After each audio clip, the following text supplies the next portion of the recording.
अकबर नगर में बुलडोजर चलने पर पटाखे फोड़ने वाले अंधभक्त अब बहा रहे खून के आंसू। अबरार नगर में जब अपने घर पर लगा लाल निशान तो रो रो कर कह रहे हमारी भूल कमल का फूल। साथियों नमस्कार, मैं कौस्तुभ उपाध्याय। प्रखर खबर में आप सबका स्वागत है।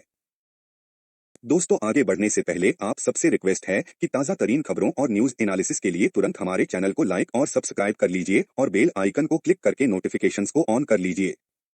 तो आइए अब सीधे आते हैं अपनी आज की खबर पर। दोस्तों, ज्यादा नहीं, अभी महीने 2 महीने पहले की ही तो बात है। उत्तर प्रदेश की राजधानी लखनऊ के अकबर नगर में जब सरकारी बुलडोजर चलाकर पूरा का पूरा मोहल्लाजमी दोज कर दिया गया तो अंधभक्तों ने जमकर यूपी के इस बुलडोजर राज की तारीफ की और खुशियां मनाई थीं। इसके बाद नाम आया अबरार नगर का तो एक बार फिर से भक्तों की बाँछें खेल उठीं कि 2 महीने में ही दोबारा पटाखे फोड़ने का मौका मिल गया। इन बेचारों को पता नहीं था कि मामला इस बार जरा उल्टा पड़ने वाला है, क्योंकि इस बार कई अंधभक्तों के मकान भी बुलडोजर अभियान के दायरे में आने वाले हैं।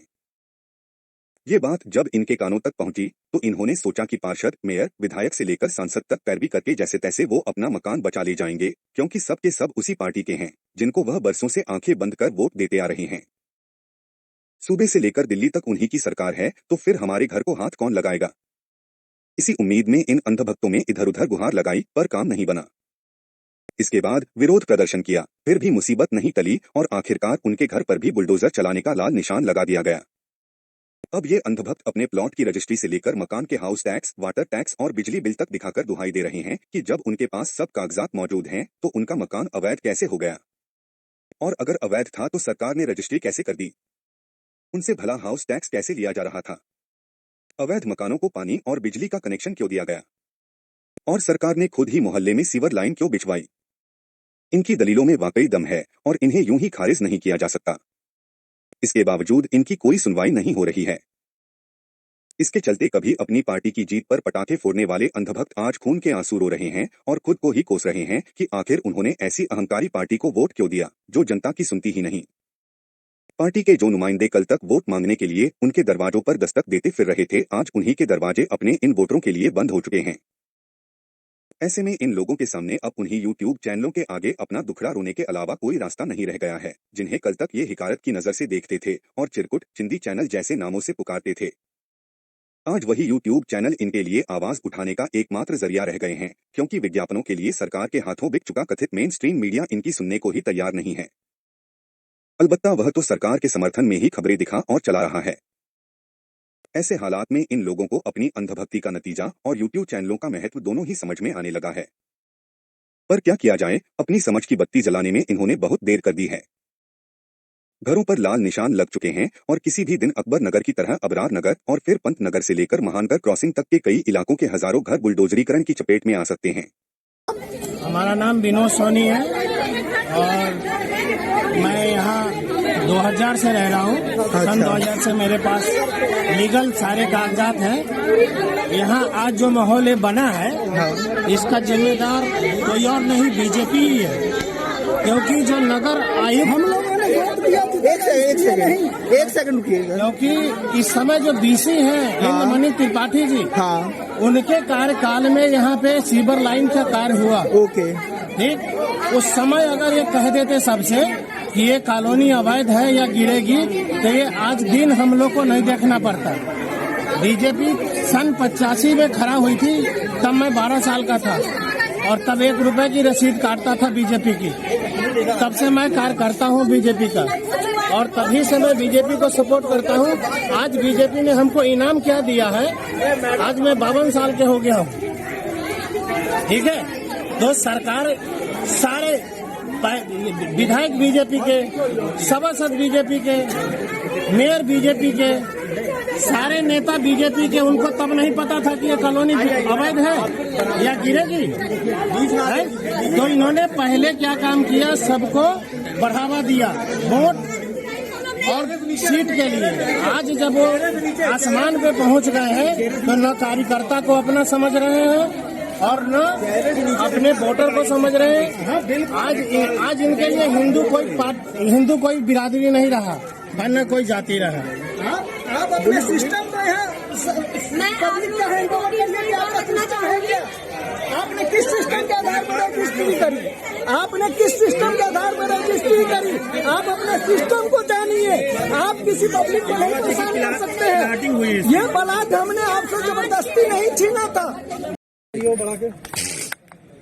जिधर जो नाला है सिर्फ वही नाला लेना चाहिए ना, मकान को नाला नहीं बनाना चाहिए। आप अपना नाम बता दिए। मेरा नाम सुमन श्रीवास्तव है। आप बताइए क्या हुआ सुमन जी?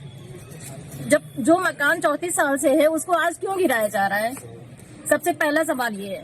जब इतने दिन से हम वाटर टैक्स जमा कर रहे थे, हाउस टैक्स जमा कर रहे थे, तब नहीं सवाल उठना चाहिए था कि आप मत जमा करिए? आवाज कट रही है आपकी। अभी एलडीए की टीम आई, क्या कुछ बताया आपको? वो कुछ नहीं, बस निशान लगा के चले गए कि यहाँ से वहाँ तक गिरेगा। ऐसे कैसे गिर जाएगा ये बताइए? रजिस्ट्री वगैरह है इसकी? सब कुछ है मेरे पास।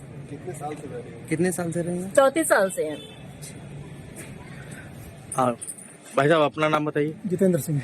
जितेंद्र जी क्या है मामला? आज एलडीए की टीम आई है। वो निशान लगा रहे हैं, वो बंदा जो दिख रहा है आपको सामने वहाँ से। हाँ हो सकता है वो बंदा इधर बना हो, 20 मीटर 50 मीटर इधर शिफ्ट करके बनाया हो। हाँ। वो जमीन इधर पूरी कर रहे हैं।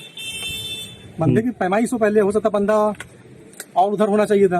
इन्हें कोई फिक्स ही नहीं है, खुद ही नहीं समझ पा रहे हैं कि इधर से किधर गूगल मैप से नाप रहे हैं, इधर बढ़ा रहे हैं उधर बढ़ रहे हैं, कुछ पता नहीं चल रहा है इनका। बस कोई कह रहा है इधर से नाप लो, कोई कह रहा है उधर से नाप लो, बस हो गया उसी में। अब बताइए, ये अभी लेबर की नौकरी करते थे, अभी 2 साल हुआ है इनको मकान हुए बनाए हुए। बताइए अब ये बेचारे ये क्या करेंगे? ये कहाँ जाएंगे? नहीं, बंदा ही वो गलत है। बंदा उन्होंने बना लिया, एक तरफ फिक्स हो गए उसका। बस आप आके कह दिए कि ये गिरना चाहिए, अब बेचारे गिरा देंगे, कहाँ जाएंगे? सरकार क्या कर रही है? हर चीज की महंगाई बढ़ाई जा रही है और मकान तोड़े जा रही है। अब हम लोग कहाँ जाएंगे?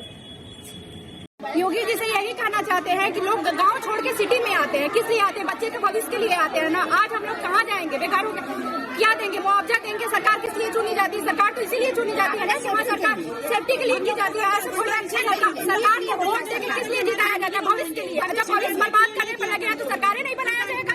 क्यों बनाएंगे हम लोग? बनाएंगे भाई, ऐसे अच्छा फ्लैश थे ना, ये फ्लैश याद होते हैं ना कि कुछ नहीं किया, फ्री में फोकट में बनता है कि पैसा लगती है घर बनाने में, मेहनत की पसीने की कमाई से आदमी घर बनाता है, तोड़ने में बैग छाया जाता है। बना नहीं है क्या? उसका हड़प लिए बना लिए। अरे उसका घर है न, घर है न, बीबी न बच्चा है, उसको क्या पता कितने छोटे क्या होता है? कौन बनाएगा? सरकार ही तो बनाती है। किस लिए? आज हम लोग जाके गाँव में रहे, बच्चे का भविष्य बन जाएगा गाँव में? नहीं बनेगा ना। सिटी में इसीलिए बच्चे का भविष्य सही हो। भाई हम लोग घर से नहीं जाएंगे तो नहीं जाएंगे, काम खत्म। क्या आप अवैध कर रहे हैं? उसको अवैध घोषित कर रहे हैं। हमारा रजिस्ट्री है, रजिस्ट्री है हमारे, सारे कागज लीगल है, लीगल नहीं है। सुनीता सोनी। आप कब से रहते थे? 25 साल हो गए। 25 साल हो गए। 25 से ऊपर हो रहे हैं, 25 से कम नहीं है। हमें घर वापस दिया जाए, हमें कोई मुआवजा नहीं चाहिए, कोई लेना देना हमारा घर नहीं तोड़ने देंगे। हमारा घर वापस हो, चाहे जो हो जाए, हम अपना घर नहीं तोड़ने देंगे, चाहे मानना भी क्यों नहीं। तो फिर भैया इस तरीके से शादी कर रहे हैं। नाला उधर है, जहाँ बंदा बना है वहाँ नाला था, उधर की सकते से अब आप इसको हम योगी के धरना धरेंगे जाके, अगर ऐसा कोई हुआ तो।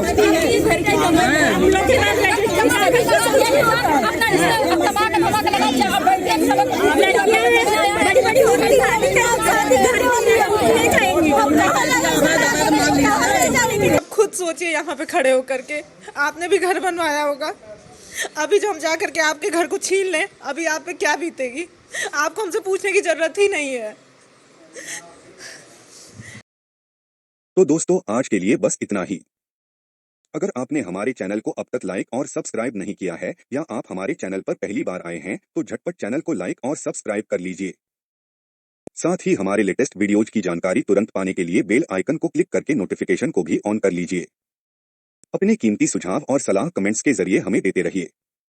आपके सुझावों का हमें रहता है बेसब्री से इंतजार। इसी के साथ आप सबको कौस्तुभ उपाध्याय का नमस्कार।